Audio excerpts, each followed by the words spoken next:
Morning friends, welcome to MKH video series. Today we are going to start the chapter number 2 of class 8, that is microorganism friend and foe. तो इस chapter को पढ़ने से पहले सबसे पहले हम समझते हैं इस माइक्रोऑर्गेनिज्म का मतलब क्या है और फ्रेंड एंड फो का मतलब क्या है। फ्रेंड का मतलब तो आप सबको पता है, फो का मतलब है हमारा एनिमी, इसका मतलब है एनिमी।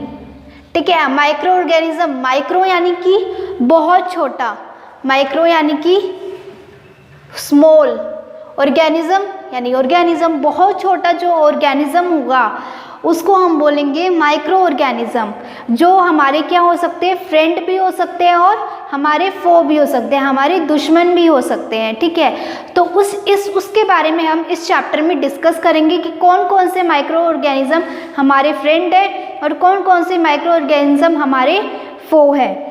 तो सबसे पहले माइक्रो ऑर्गेनिज्म की डेफिनेशन देखते हैं हम क्या होता है। अभी मैंने बताया माइक्रो यानी कि स्मॉल, ऑर्गेनिज्म यानी कि सिंपल ऑर्गेनिज्म, तो जो बहुत स्मॉल होगा उसको हम माइक्रो ऑर्गेनिज्म बोलेंगे, या जिसे हम अपनी आंखों से नहीं देख सकते, इतना छोटा होता है वो, उसे हम माइक्रो ऑर्गेनिज्म बोलते हैं। अब इसको आप अपनी लैंग्वेज में लिख सकते हो, क्या लिखोगे, living organism which can not be seen by naked eye, जिसको हम अपनी खुली आंखों से नहीं देख सकते, is known as micro organism और माइक्रोब्स, जिसे हम क्या बोलते हैं, माइक्रो ऑर्गेनिज्म और माइक्रोब्स भी बोल सकते हैं। ठीक है, ये तो हमारी हो गई डेफिनेशन। अब आपको माइक्रो ऑर्गेनिज्म का मतलब पता चल गया।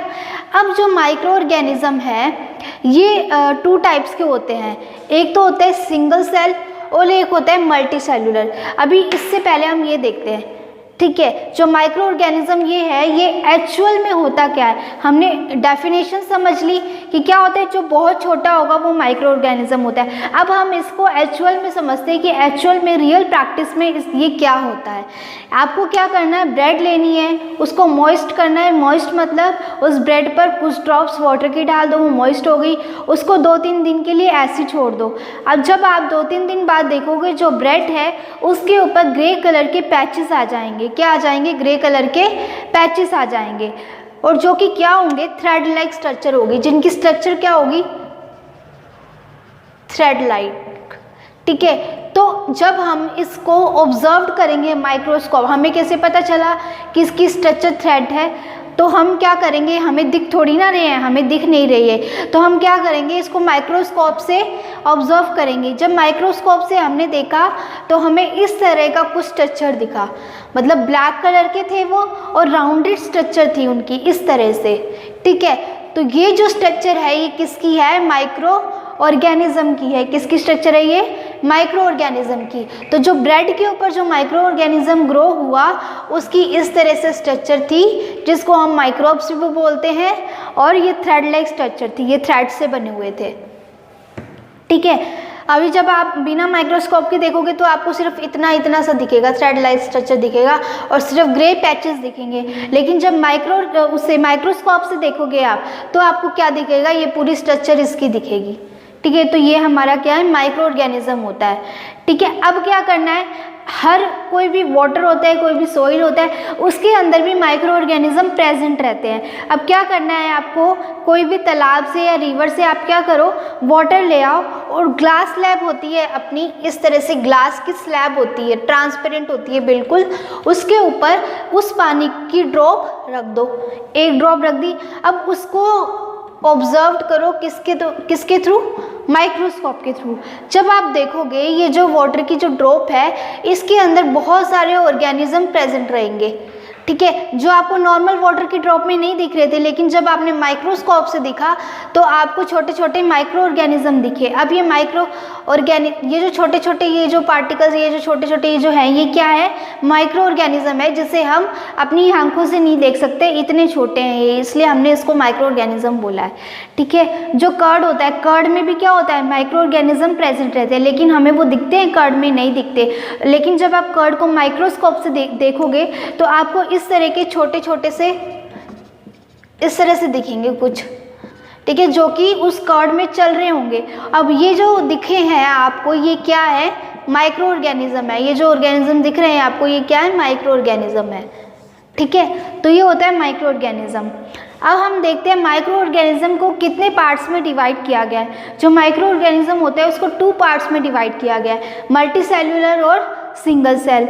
ठीक है, जो मल्टी सेल्यूलर होते हैं उसमें हमारा एग्जाम्पल आता है फंजाई और एल्गे, और सिंगल सेल जो होता है इसमें हमारा एग्जाम्पल आता है प्रोटोजोआ और बैक्टीरिया और एल्गे। अब एल्गे इसमें भी है, एल्गे इसमें भी है। ठीक है, तो कुछ एल्गे हैं जो सिंगल सेल की कैटेगरी में आते हैं और कुछ एल्गे ऐसे हैं जो हमारे मल्टी सेलुलर की कैटेगरी में आते हैं। अब ये जो माइक्रो ऑर्गेनिज्म है ये क्लाइमेट टू क्लाइमेट चेंज होता है, क्लाइमेट टू क्लाइमेट मतलब हर क्लाइमेट में पैदा होते हैं। ऐसा नहीं है कि अगर हॉट सीज़न आ गया तो हॉट सीज़न में नहीं आएंगे, ये हर सीज़न में रहते हैं। Live in all type of climate, winter to winter, summer to winter. ठीक है, मार्शीमैलो जो भी है हर सीज़न में ये अवेलेबल रहते हैं।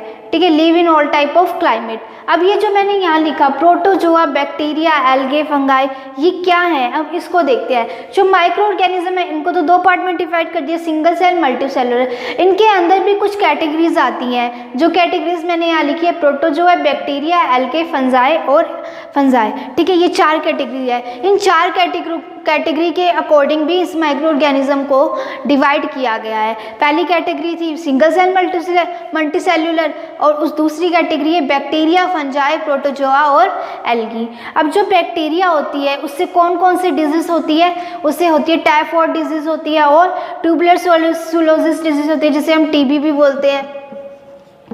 ठीक है, और जो प्रोटोजोआ है इससे कौन कौन सी डिजीज़ होती है, डिसेंट्री, मलेरिया, ये सब डिजीज़ होती है प्रोटोजोआ से। ठीक है, तो माइक्रो ऑर्गेनिज्म में ये 4 ग्रुप आएंगे। अब इन 4 ग्रुप को भी फर्दर डिवाइड कर रखा है, मतलब इनके एक एक एग्जाम्पल हमें याद रखने हैं। जो बैक्टीरिया होते हैं ये 2 टाइप्स के होते हैं, एक तो होता है स्पाइरल बैक्टीरिया और एक होता है रोड शेप बैक्टीरिया।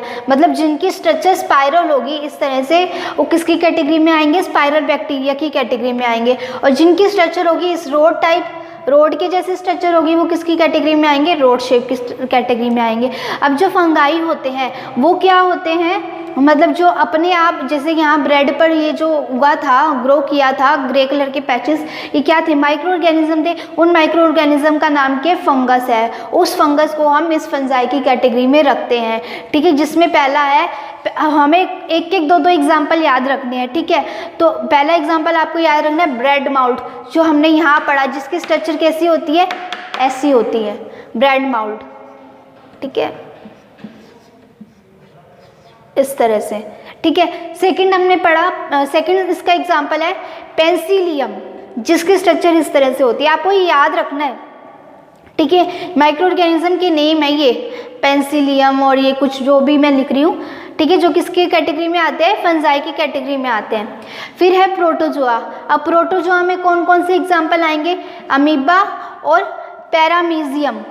ठीक है, अमीबा की शेप कैसी होती है, इसकी शेप फिक्स नहीं होती है, कोई भी शेप ले लेता है। लेकिन जो पैरामीजियम जो होता है इसकी शेप कैसी होती है, जो जैसे अपने चप्पल की शेप होती है ना, उस तरह से होती है, देखो उस तरह से होती है इसकी शेप, स्लीपर्स की शेप में होता है ये। ठीक है, फिर आता है एल्गे। एल्गे क्या होता है, एल्गे का एग्जाम्पल क्या है, स्पायरोगायरा, इस तरह से इसकी स्ट्रक्चर रहती है। ठीक है, अब एल्गे आपने पिछली क्लासेस में पढ़ा होगा, एल्गे क्या होता है, जो वाटर और रिवर्स होते हैं ना, उसके साइड में आपने ग्रीन कलर के कुछ पैचेस देखे होंगे, वो ग्रीन कलर के पैचेस क्या हैं, एल्गे होते हैं। और प्रोटोजोआ एक तरह का मतलब डिजीज़ है जो कि हमें क्या होती है, अगर प्रोटोजोआ होता है ना, उसकी हेल्प से हमें डिजीज़ हो जाती है, तो उसकी डिजीज़ के नाम मैंने यहाँ लिखे, और डिजेंट्री और मलेरिया, इनके अंदर प्रोटोजोआ होता है। ठीक है, ये तो हो गए हमारे माइक्रो ऑर्गेनिज्म। तो हमने माइक्रो ऑर्गेनिज्म को कौन कौन सी कैटेगरी में डिवाइड किया, एक तो था सिंगल सेल और मल्टी सेलुलर। अब सिंगल सेल में भी कुछ कैटेगरीज थी और मल्टी सेलुलर में भी कुछ कैटेगरीज थी, उन कैटेगरी को हमने यहाँ डिस्कस किया, जिसके हमने एग्जाम्पल्स देखे।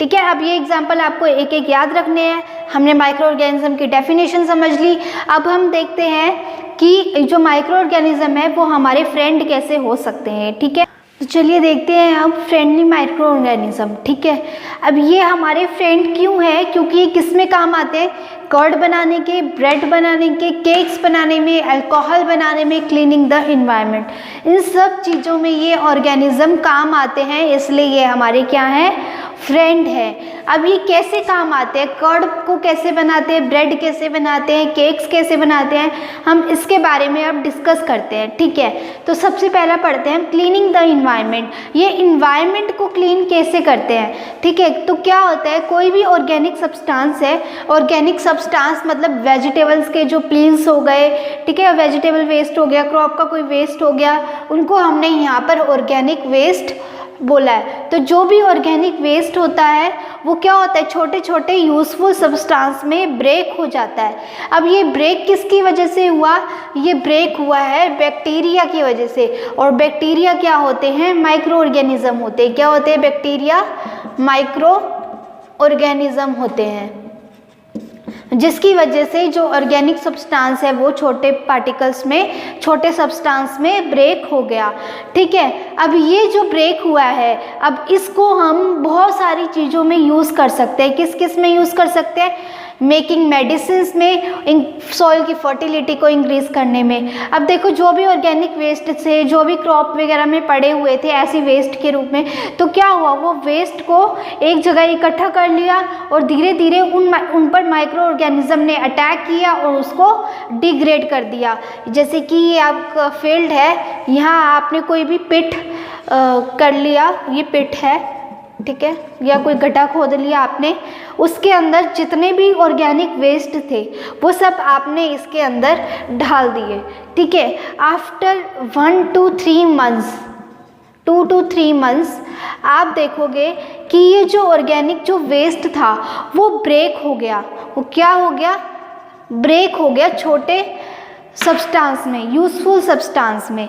और किसके थ्रू ब्रेक हुआ, ये बैक्टीरिया के थ्रू। उन्होंने इसको क्या कर दिया, डिग्रेड कर दिया। अब जब डिग्रेड कर दिया तो ये क्या हो गया, ये फर्टिलाइजर्स बन गया। क्या बन गया, फर्टिलाइज़र बन गया। अब जब ये फर्टिलाइज़र बन गया, आपने पिछले चैप्टर में पढ़ा था फर्टिलाइजर्स कैसे बनते हैं, मैन्योर कैसे बनते हैं, तो उसी तरह से ये बन गया। अब जब फर्टिलाइज़र बन गया तो हम इसको सॉइल में डालेंगे, जो सॉइल की क्या करेगा, फर्टिलिटी को इंक्रीज करेगा। इस तरह से ये हमारे फ्रेंड हो गए, हमारे काम आए, हमारे काम आए तो हमारे क्या हैं, ये फ्रेंड है। Increase the soil fertility. Medicine बनाने के भी काम आते हैं। अभी हम देखेंगे आगे कि मेडिसिन बनाने के कैसे काम आते हैं। अभी आपको सॉइल फर्टिलिटी के बारे में देखना था, वो यहाँ हमने डिस्कस कर लिया। अब हम देखते हैं कर्ड एंड ब्रेड बनाने में ये माइक्रो ऑर्गेनिज्म कैसे काम आते हैं। कर्ड किससे बनता है, मिल्क से बनता है। तो मिल्क है वो पूरा का पूरा कर्ड में कन्वर्ट हो जाता है। किसकी वजह से कन्वर्ट होता है, अपने आप तो कन्वर्ट होता नहीं है। ठीक है, आपने मम्मी को देखा होगा कि जब आपकी मम्मी कर्ड जमाती है तो क्या करती है, आज मम्मी से पूछना कि वो क्या करेंगी कि है ना, कोई भी एक पतीला लेंगी, उसके अंदर क्या करेंगी, 1 स्पून ऑफ कर्ड उसके अंदर ढाल देंगी और फिर उस कर्ड के अंदर, जो 1 स्पून कर्ड लिया है उसके अंदर गरम दूध डालते हैं, गरम मिल्क डालते हैं, वार्म मिल्क डालते हैं। ठीक है, जैसे ये कर्ड है, ये अपना कोई कंटेनर है, ठीक है, इस कंटेनर में 1 स्पून ऑफ क्या डाल दिया, स्पून ऑफ कर्ड डाल दिया, फिर इसके अंदर हॉट मिल्क डाल दिया। ठीक है, फिर इसको एक रात के लिए ऐसे ही छोड़ दिया। जब इसको एक रात के लिए ऐसे ही छोड़ा, अगले दिन हमने देखा जो पूरा का पूरा जो मिल्क था वो किस में कन्वर्ट हो गया, कर्ड में। अब ऐसा क्यों हुआ, हमने डाली तो 1 स्पून थी, अब वो पूरा का पूरा कर्ड में कैसे कन्वर्ट हो गया। तो होता ये है कि जो कर्ड होता है ना, जो कर्ड होता है उसके अंदर एक बैक्टीरिया प्रेजेंट होता है। उस बैक्टीरिया का नाम क्या है, लैक्टोबैसिलस बैक्टीरिया। उसके अंदर क्या प्रेजेंट रहता है, एक बैक्टीरिया प्रेजेंट रहता है जिसका नाम है लैक्टोबैसिलस बैक्टीरिया, बैक्टीरियम। अब मैंने यहाँ बैक्टीरियम क्यों लिखा, अगर मैं बैक्टीरिया लिखती तो बहुत सारे बैक्टीरिया हो जाते, मतलब अलग अलग टाइप के बैक्टीरिया हो जाते, लेकिन मैंने यहाँ बैक्टीरियम लिखा है इसलिए कर्ड में सिर्फ एक टाइप का बैक्टीरिया प्रेजेंट रहता है जिसे हम बोलते हैं लैक्टोबैसिलस। अब ये जो बैक्टीरिया है ये क्या करता है, पूरे के पूरे मिल्क को कर्ड में कन्वर्ट कर देता है। ये मिल्क में जाकर मल्टीप्लाई हो जाता है। क्या हो जाता है, मल्टीप्लाई हो जाता है। मल्टीप्लाई का मतलब डबल हो जाता है, डबल से ट्रिपल, ट्रिपल से 4, इस तरह से बढ़ता जाता है ठीक है। तो जब ये मल्टीप्लाई हो जाएगा मिल्क में जाके तो पूरे मिल्क को किस में कन्वर्ट कर देगा, कर्ड में कन्वर्ट कर देगा। देखो यहाँ यही लिखा हुआ है, जो कर्ड होता है इसमें माइक्रो ऑर्गेनिज्म प्रेजेंट रहते हैं। उस माइक्रो ऑर्गेनिज्म में एक बैक्टीरिया प्रेजेंट रहता है जिसका नाम है लैक्टोबैसिलस, जो क्या करता है, प्रमोट करता है किसकी फॉर्मेशन को, कर्ड की फॉर्मेशन को, और क्या होता है मिल्क में जाके मल्टीप्लाई हो जाता है, ठीक है। फिर है bacteria are also help in making cheese, pickles etcetera. Bacteria है वो किस में हेल्प करता है, मेकिंग चीज़, पिकल्स एक्सेट्रा। अब कर्ड जो है, कर्ड और मिल्क से क्या बनते हैं, चीज़ भी बनते हैं, पिकल्स भी बनते हैं। अब इन सबको बनाने में कौन हेल्प करता है, बैक्टीरिया हेल्प करता है, ठीक है। फिर है इंग्रेडिएंट फॉर सूजी, इडली, भटूरा इज कर्ड। मतलब जो सूजी, जो इडली जो हम बनाते हैं, भटूरा बनाते हैं, उसमें हम इम्पॉर्टेंट इंग्रेडिएंट क्या यूज़ करते हैं, कर्ड यूज़ करते हैं। कर्ड के बिना ये सब नहीं बन सकता। तो हम कर्ड क्यों यूज़ करते हैं, क्योंकि मैंने बताया था कर्ड में क्या प्रेजेंट रहता है, बैक्टीरिया प्रेजेंट रहता है। वो बैक्टीरिया क्या करता है, फर्मेंटेशन करता है। जो कर्ड है हमारा उसके अंदर लैक्टोबैसिलस बैक्टीरिया है, ठीक है। अब वो बैक्टीरिया क्या करेगा, फर्मेंटेशन करेगा। फर्मेंटेशन करेगा किसका, जो भी हमारा जो बैटर बना है उसका फर्मेंटेशन करेगा। बैटर किसका बना है, सूजी का या फिर मैदे का, फ्लोर जिसको बोलते हैं हम, फ्लोर, ठीक है। इन सब का बैटर है, उनका फर्मेंटेशन करेगा। फर्मेंटेशन क्या होता है, ठीक है, जब हम कर्ड को सूजी या फ्लोर में मिक्स करेंगे तो वो एक बैटर बन जाएगा। अब जब हम उसके अंदर, इसके कर्ड के अंदर बैक्टीरिया प्रेजेंट है, अब वो क्या करेगा, बैक्टीरिया इसका जो डो बना है, जो डो बनाया है उस डो को क्या करेगा, गला देगा। क्या करेगा, गला देगा, मतलब कि उसको पूरी तरह से सड़ा देगा या फिर उसको स्पंजीनेस बना देगा, ठीक है। अब इस गलाने वाले प्रोसेस को हम क्या बोलते हैं, फर्मेंटेशन बोलते हैं, कि जिससे कि जो डो था हमारा वो गल गया। एक्चुअल में वो ऐसा नहीं है कि वो सड़ गया, वो इस तरह का वो सड़ा हुआ नहीं बोलते, वो हमारे लिए ज़रूरी होता है, क्योंकि उसी की वजह से तो जो हमारा इडली और ये जो भटूरा है उसमें स्पंजीनेस आती है। जब इसका फर्मेंटेशन नहीं होगा, ये गलेगा नहीं, तो उसमें स्पंजीनेस नहीं आएगी, ठीक है। तो क्या होता है कि बैक्टीरिया, कर्ड में बैक्टीरिया प्रेजेंट रहते हैं जो क्या करता है, फर्मेंटेशन करता है। फर्मेंटेशन का मतलब आपको पता चल गया, ठीक है। तो बैक्टीरिया ये लिखा हुआ है। अब जो बैक्टीरिया है उसके साथ साथ यीस्ट भी होता है, जो किस में काम आता है, फर्मेंटेशन में, किसके, इडली एंड डोसा बैटर के फर्मेंटेशन में। अब बैक्टीरिया के साथ साथ ये जो यीस्ट लिखा है, ये यीस्ट क्या होता है, ये भी एक तरह का बैक्टीरिया है, मतलब एक तरह का माइक्रो ऑर्गेनिज्म है ये, और ये भी किस में काम आता है, इसका फर्मेंटेशन करने में काम आता है, किसका, इडली एंड डोसा बैटर का। अब जैसे जो हमारी जो ब्रेड बनती है, केक बनती है, उस सब में क्या काम आता है, यीस्ट काम आता है, उसमें हम यीस्ट का पाउडर डालते हैं। अब हमें क्या करना है, एक कंटेनर लेना है, उस कंटेनर को फ्लोर से फिल करना है। फ्लोर के अंदर हमें क्या मिक्स करना है, वाटर मिक्स करना है और उसका डो बनाना है। ये डो बन गया हमारा, ठीक है। अब ये डो, इसको ढककर रख दो कुछ देर के लिए। थोड़ी देर बाद देखोगे ये जो आपका डो है ये फूल जाएगा, ठीक है। अब ये फूला क्यों, इसके अंदर यीस्ट पाउडर भी डालना है, यहाँ भूल गई मैं बोलना, यीस्ट पाउडर, ठीक है। फिर इसको ढक के रखना है, इसका डो बनाकर इसको ढक के रखना है। कुछ देर बाद देखोगे कि ये जो डो है आपका फूल जाएगा। अब ये फूला किसकी वजह से, ये फूला इस यीस्ट पाउडर की वजह से। क्या करता है ये यीस्ट जो है ये रिप्रोड्यूस रैपिडली, ये जो यीस्ट है वो रैपिडली रिप्रोड्यूस होता रहता है, और क्या प्रोड्यूस करता है, कार्बन डाइऑक्साइड प्रोड्यूस करता है, ठीक है। जो यीस्ट है ना वो क्या प्रोड्यूस करता है, कार्बन डाइऑक्साइड। CO2 का मतलब है carbon dioxide. Carbon dioxide produce करता है, ठीक है, रेस्पिरेशन के थ्रू, ठीक है। तो जो डो है हमारा, उसके अंदर से ये जब गैस निकलेगी और उस गैस के जो बबल्स होंगे वो उस डो के अंदर फिल हो जाएंगे। जब उस डो के अंदर जाके फिल होंगे ये बबल्स, तो वो उस डो की क्या करेगा, वॉल्यूम को इंक्रीज कर देगा, वॉल्यूम बढ़ा देगा, जब वॉल्यूम बढ़ा देगा तो उसमें क्या आ जाएगी, स्पंजीनेस आ जाएगी।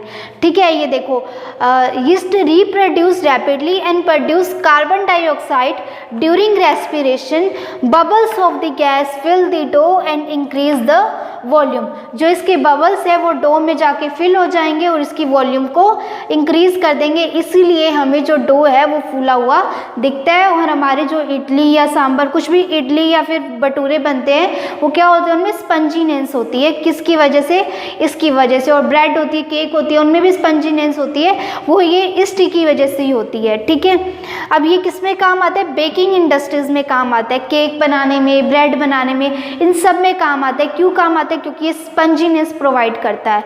ठीक है, ये हमारा था कि ये कर्ड बनाने के काम आता है, ब्रेड बनाने के काम आता है, जो हमने यहाँ लिखा था कर्ड, ब्रेड, केक, ये हो गया। इसमें कौन कौन से यूज़ किए हमने, बैक्टीरिया यूज़ किया और यीस्ट यूज़ किया, जो कि क्या थे, एक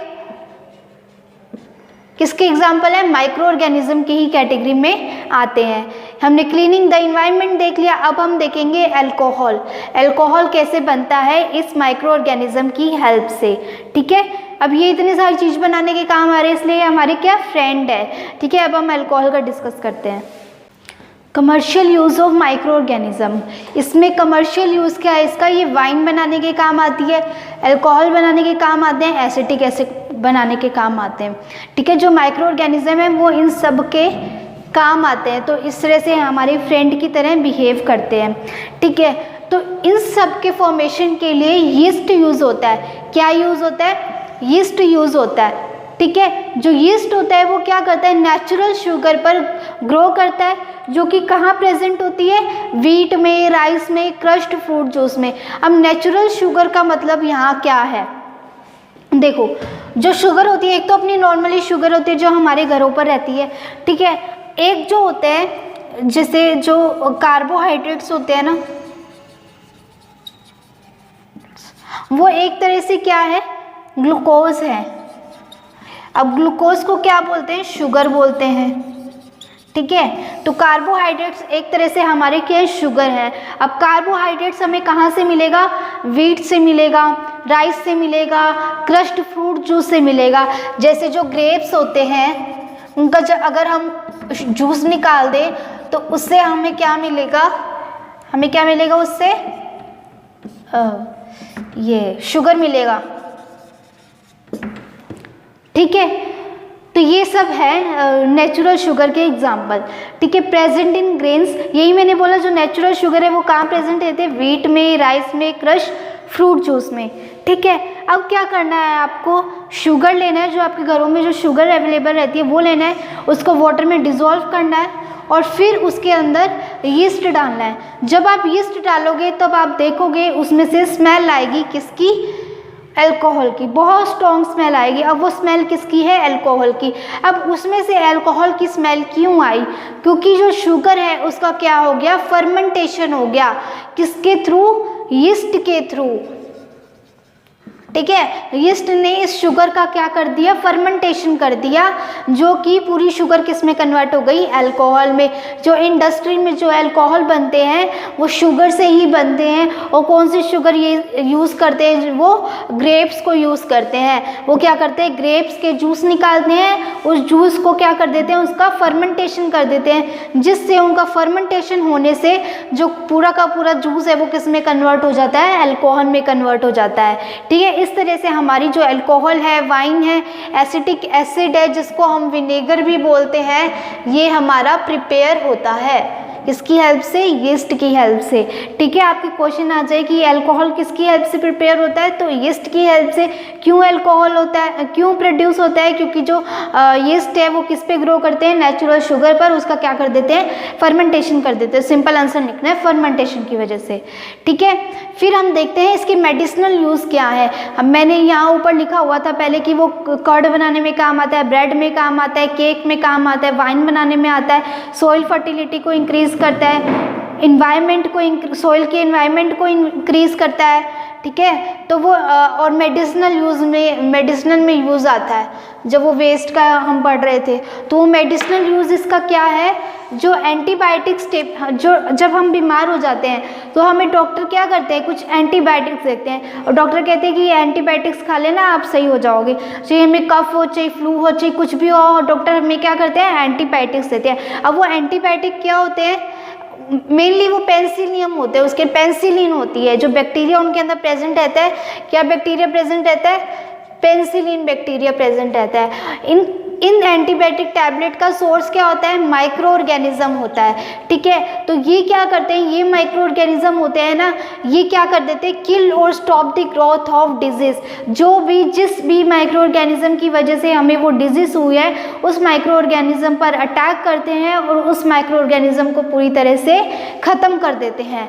तो ये वाले कुछ देखो, दिस मेडिसिन किल और stop the growth of disease causing micro organism, उस डिजीज को क्या कर देते हैं, खत्म कर देते हैं, जो हमें किससे हुई है, माइक्रो ऑर्गेनिज्म से हुई है। Nowadays bacteria and fungi is used as antibiotic. अब हम इन दिनों में हम कौन कौन से यूज़ करते हैं, बैक्टीरिया और फंजाई जो है, इन दोनों का यूज़ करते हैं हम किस में, मेडिसिनल बनाने में, एंटीबायोटिक के फॉर्म में, ठीक है। एंटीबायोटिक जो मेडिसिन बनती है अब किसकी बनती है, बैक्टीरिया और फंजाई की बनती है। फॉर एग्जांपल स्ट्रेप्टोमाइसिन, एरिथ्रोमाइसिन, ये जो दोनों एग्जांपल लिखे हैं किसके एग्जांपल है, बैक्टीरिया एंड फंजाई के। मतलब इन दोनों से ये वाली मेडिसिन बन सकती है, ठीक है। फिर है antibiotic mix with the fat of livestock to check the microbial infection of animals. जो एनिमल्स होते हैं वो क्या हो जाते हैं, बीमार हो जाते हैं। अब उनको टाइम टू टाइम चेक करना पड़ता है कि अगर ये सही है, बीमार है, तो क्या करते हैं, उनके खाने के साथ एंटीबायोटिक्स मिला देते हैं, जिससे कि जो भी उनका माइक्रोबियल इन्फेक्शन है, उनको जो भी इन्फेक्शन हुआ है वो ख़त्म हो सके, ठीक है। तो ये हमारा था सब जो आज हमने चैप्टर में पढ़ा। आज के चैप्टर में हमने क्या पढ़ा, माइक्रो ऑर्गेनिज्म के क्या होते हैं, फिर हमने माइक्रो ऑर्गेनिज्म के टाइप क्लासिफाइड किए थे, कौन कौन से टाइप होते हैं, मल्टी सेल्यूलर और सिंगल सेल्यूलर। मल्टी सेल्यूलर और सिंगल सेल्यूलर में भी कैटेगरीज आई थी, कौन कौन सी आई थी, 4 ग्रुप्स आए थे, फंगाई आया था, एल्गे आया था, और कौन कौन से आए थे, प्रोटोजोआ आया था, एक और आया था, कौन सा आया था, बैक्टीरिया आया था, ठीक है। ये चार जो कैटेगरी थी, इनकी हमने एग्जाम्पल देखे, हमें उनके एक एक एग्जाम्पल याद करने हैं। फिर उसके बाद हमने देखा जो माइक्रो ऑर्गेनिज्म है हमारे फ्रेंड कैसे हो सकते हैं, क्योंकि वो किसके क्या बनाने में काम आते हैं, केक बनाने में, वाइन बनाने में, मेडिसिन बनाने में, सोइल की फर्टिलिटी को इंक्रीज करने में, एनवायरनमेंट को क्लीन करने में, ये सब में हमारे काम आते हैं, इसलिए हमारे क्या है, फ्रेंड है, ठीक है। तो इस वीडियो में अभी इतना ही। I hope you like this video. Thank you so much.